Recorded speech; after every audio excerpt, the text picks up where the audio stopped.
அரசுகள் என்ன செய்ய வேண்டும் என்று மக்களிடம் கருத்து கேட்டிருந்தது புதிய தலைமுறை. அதற்கு மக்கள் அளித்த கருத்துக்களை இனி பார்க்கலாம்.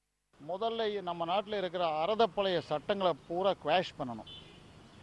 எங்கே பார்த்தாலும் அரசாங்க அதிகாரிகளுக்கு ஏகப்பட்ட பவர்ஸ்.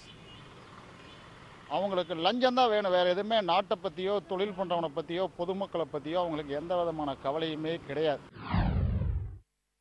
இங்கே இருக்கிற மினிஸ்டர், சீஃப் மினிஸ்டரும் அங்கே மேலே இருக்கிற பிரைம் மினிஸ்டரோட ஒத்து போனால் நம்மளுக்கு தொழில் துறையிலிருந்து எல்லா இதுலேயும் நம்மளுக்கு நல்லபடியாக நம்ம தமிழ்நாட்டில் டிரான்சாக்ஷன் நல்லாயிருக்கும்.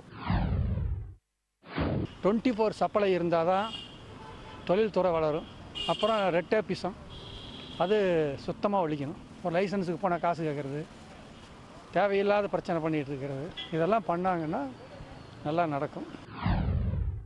பிஸ்னஸ் டெவலப் ஆகும்னா பேங்க் அன்லிமிட்டெட் ஃபண்ட்ஸ் கொடுத்தா டெவலப் ஆகிறதுக்கு சான்சஸ் இருக்குது இப்போ இருக்கிற சூழ்நிலைக்கு. இது பண்ணால் போது மற்ற எல்லா பிஸ்னஸ் பீப்புளும் டெவலப் ஆயிடுவாங்க. என்னதான் வேரியஸ் ஆஸ்பெக்டில் நம்ம எக்ஸ்பெக்ட் பண்ணாலும் கூட மொத்தத்தில் இந்த கண்ட்ரியில் இருக்கிற லஞ்சம் ஒழிஞ்சாலே இந்த கண்ட்ரி ஆட்டோமேட்டிக்காக பூஸ்டப் ஆகி நல்லா நாளைக்கு வளருங்கிறது எங்களுடைய கருத்து.